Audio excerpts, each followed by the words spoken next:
Welcome back. All right, who wants to talk about TV rights deals in the middle of summer? Really? Nobody? Anyways, all right, we'll look at it.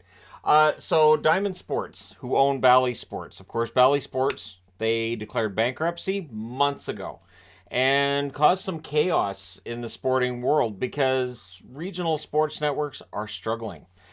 Cable is struggling because it's cable. You talk to anybody under the age of 30, and their answer is probably going to be, I don't have cable. Why would I have cable? I have the internet. I don't need cable. And that's something that they're dealing with, right? So, Diamond Sports last week decided they've had enough of dealing with the bankruptcy as is, and they decided to file a lawsuit against their parent company, Sinclair Broadcasting, as well as JP Morgan over loan payments. So basically, what happened is that Sinclair knows that Bally's is going to declare bankruptcy, or Diamond Sports, and they paid $190.2 million to JP Morgan to repay them when they knew that Bally's was going to be leaving secondary creditors holding the bag. Basically, yeah, we're bankrupt. Oh well. And they're basically suing for money, so I guess they can pay off the secondary creditors. And it's an ugly situation. So what we've got here is we've got a regional sports network that carries a lot of NHL teams, and there's always been the question of, so what's going on here? We don't know. So we're all these months down the rabbit hole. We still don't know what's going to happen. And we're into July. Sure, yep, there's no hockey right now.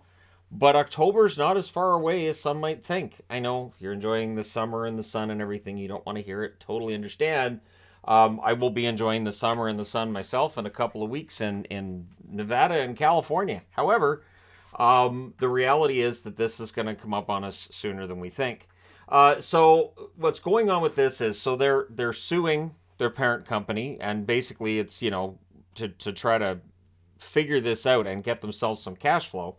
And they're also negotiating deals going forward with various Major League Baseball, NBA, and NHL teams.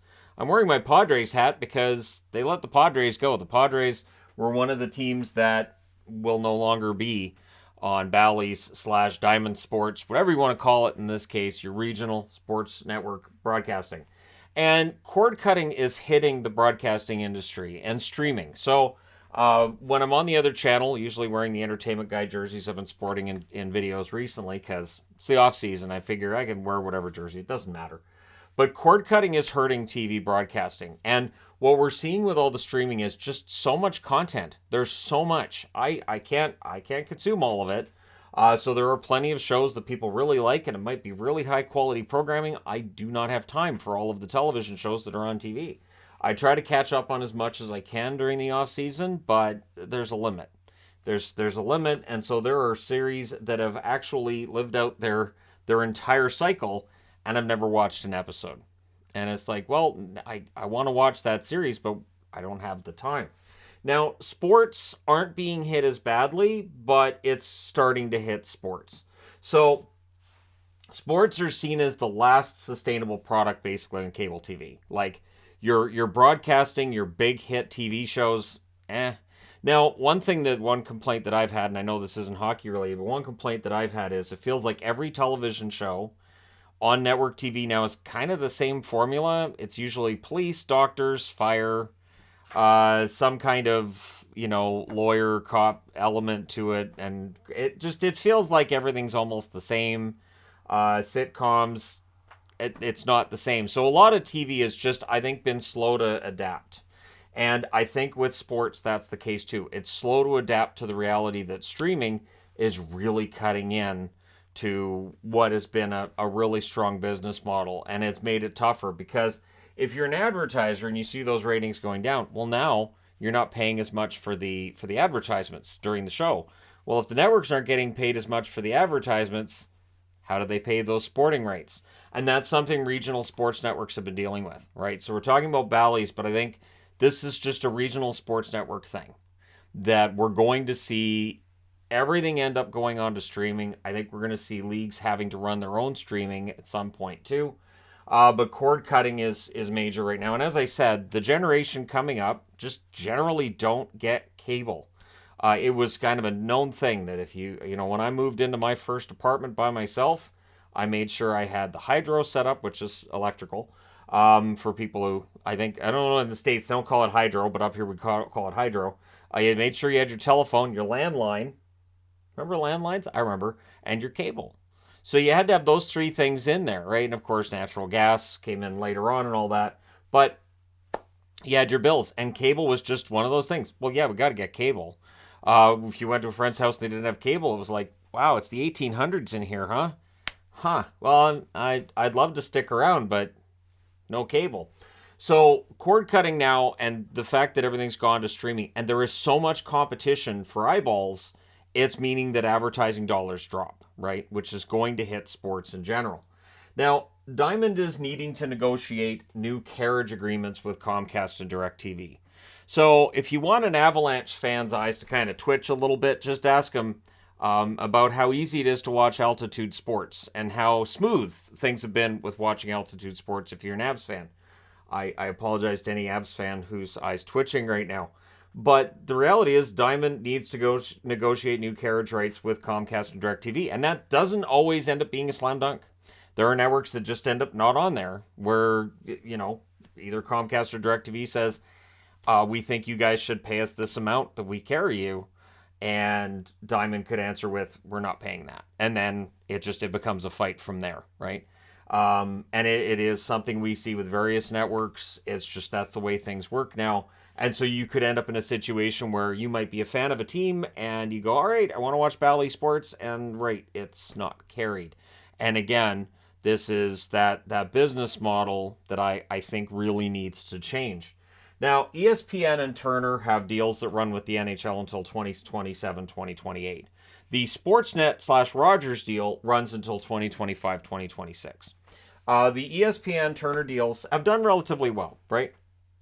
But the reality is that sports and just the amount of revenue coming in, not where it was expected. So sometimes you see that line where your advertising revenue's doing this and you're like, hey, this is going to be great. So this is valued at $20 billion or $50 billion. And then the line starts to do this, and then it starts to drop, and you're like, I didn't do what I thought it was going to do. Well, that's going to hurt valuations, and it's going to hurt profits, and this is not great. So Disney has talked, Disney, of course, owning ESPN. They've talked to the NFL, NBA, and Major League Baseball about a minority ownership in ESPN. The idea being, if they have a minority ownership stake that, they can work together with ESPN and all of this. Now, the NHL, I haven't seen anything saying the NHL's had any of those discussions at all. I would think the NHL would jump into those discussions on some level.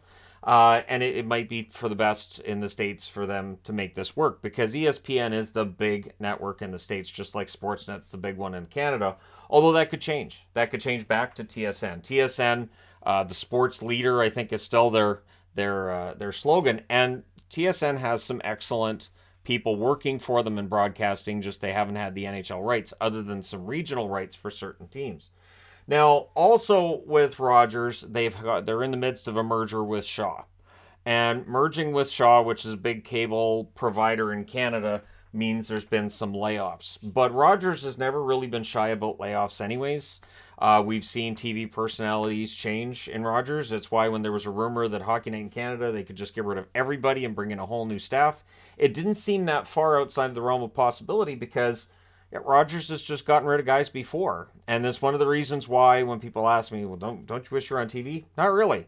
The business model clearly is not working, and you get a job one day and a week later you could be gone. It's just that's how it works. The merger itself is a $26 billion merger. So one thing is, companies, they make a lot of money, and one of the ways you make money is by cutting your staff and increasing your profit margins. We've seen that more and more. And as in Canada, we've seen like a few different companies now controlling everything on television. It definitely causes that problem where you're going to see more and more people end up out of work.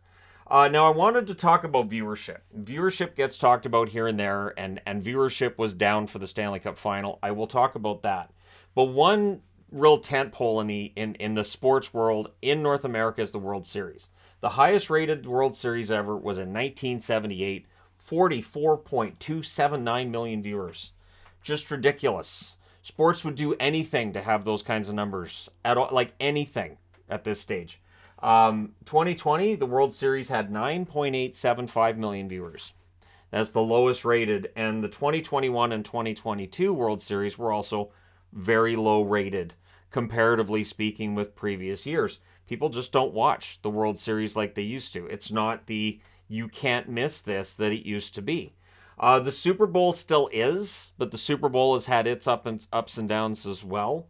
And again, sports is seen as that last bastion if you're a cable network, but it's not drawing the way that it was 5-10 years ago. NHL ratings, one thing that I've noticed with NHL ratings, it really depends on who's playing. That's absolutely the big thing. But the interesting part is you've got Rogers in Canada and ESPN or Turner in the States, and who these corporations would want playing hockey, it's not the same. It's not the same. In Rogers, it's the Canadian teams. You want Canadian teams to be in the playoffs. There have been times where it's been a season of no Canadian teams making the playoffs, and Rogers just doesn't get the ratings those years. When a Canadian team's in there, and especially if a Canadian team's doing well, ratings go through the roof. That means advertising rates go through the roof, and Rogers makes some money. Now, on the ESPN side, or Turner side of things, Canadian team in there, ratings are going to be down. In general, ratings are lower. And with this year's final, the ratings were low because you had Florida, a team that doesn't really draw interest. And you had the Vegas Golden Knights, who are, they're interesting in their own right, and they're a team that people do, enjoy watching here and there. But in the Stanley Cup final, there wasn't as much interest as if it was the New York Rangers or the LA Kings. And nowhere near the interest you would have had in Canada if Toronto got further than round two. The Toronto Maple Leafs, some of those games against Tampa and then against Florida, the ratings were ridiculous. So the reality is that if you're Rogers, you're probably rooting for any Canadian team to go on a run. If you're ESPN, you're probably crossing your fingers and thinking, man, if the Kings, the Rangers could meet in the final, that could be great. Or the Blackhawks. Chicago, for all the love and hate that's out there with Chicago Blackhawks right now, their ratings draw. You look over Stanley Cup Final Series in the U.S., they're a draw. So's Boston. Chicago Blackhawks, Boston Bruins, New York Rangers, Detroit Red Wings as well, a draw. But it just, Chicago, their Stanley Cup Finals have been rated very, very highly. And I believe those series were really strong with Rogers as well. It's interesting because I would think, there'd be an easy table to go through with all this. Not as much. There really isn't as much, especially when you get into the Canadian side of it. So the ratings were down this year, which is going to cause some consternation at ESPN or Turner, as well as with Rogers, because, you don't want that. And it means that when these deals are up, we may see those numbers drop. Rogers paid a ridiculous amount of money to get that NHL deal. There's been a lot of talk about whether or not they'll want to do a deal in that same range financially when the contract's up in a few years. And I'm not sure, because 3 years from now, it's not like everybody's going to start getting cable again. One suggestion that's out there, and it's interesting because I watched a Red Letter Media video yesterday talking about it. And it's interesting because my wife and I have talked about this, the idea that you have all of these streaming services and it just gets to be a bit too much. And likely what's going to happen is there'll be some subscription you'd have where you get all the streaming services. So cable. And then all of that streaming that you would have under a cable-like umbrella would also incorporate sports. The NHL, the NBA, Major League Baseball, NFL, they're all going to have to face this. I don't think we're going to see a reversal, as I said. I don't think we're going to see people all going back to cable. I don't think we're going to see ad rates go through the roof again. There are going to be occasions where the ratings are really high and those ad rates go up, but in general, ad rates are dropping off. And it's part of the reason why the regional sports networks, who weren't making a ton of money to start with, are now out. And they were overvalued. So when Sinclair buys out and Fox Sports becomes Bally's, it was overvalued. It wasn't going to make that money back. And so what ends up happening is that people pay for that short-sightedness or that bad business decision. And it's usually not the person who made that bad business decision. They usually still get their bonus. And then they just, well, this isn't working. So we'll just, Fred, you're gone. You're fired. Sorry, it's not working out. Sorry, Fred, clear out your desk. You're gone. And yeah, that's just kind of how that works. It's not fair, but that is how things work with business. So we'll see what happens with Bally's, because again, they're still negotiating with NHL teams. Gary Bettman said they have a backup plan. Won't say what it is. I picture just an empty envelope that has backup plan written, scrawled on it in crayon. But at this point in time, something's going to have to give, right? So even if Diamond figures all this out, even if they get their money from Sinclair Broadcasting, Sinclair themselves having their issues, as most broadcasters are, the landscape has shifted, and I think they were told years ago. But we've seen how music has changed. You know, we all used to buy CDs. I still do because I'm old. But in general, you just listen online. You do streaming that way. And of course, it started out with MP3s and all the arguing over how legal or illegal MP3s were. But now we've got a completely changed music service, right? And so I can just log on to Spotify and listen to whatever I want in whatever order I want. And I take it for granted.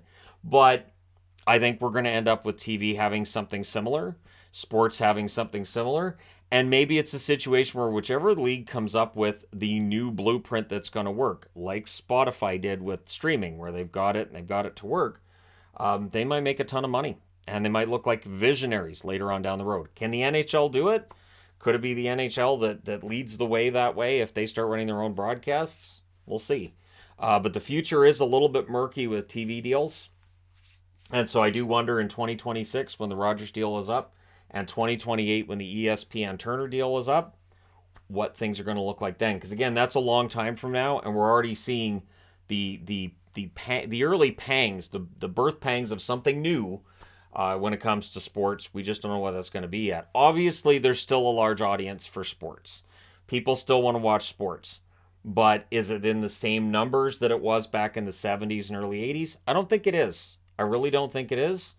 I don't think you get that back necessarily, but you have to adapt and you have to make it work. So how do you think you make it work? How does the streaming go? And what are your thoughts on this? Let me know your thoughts in the comment section below as always. Don't forget to hit like and subscribe if you're browsing your way through. You just happened upon this video. Thank you guys so much for watching, for all your support. I will talk to you again soon.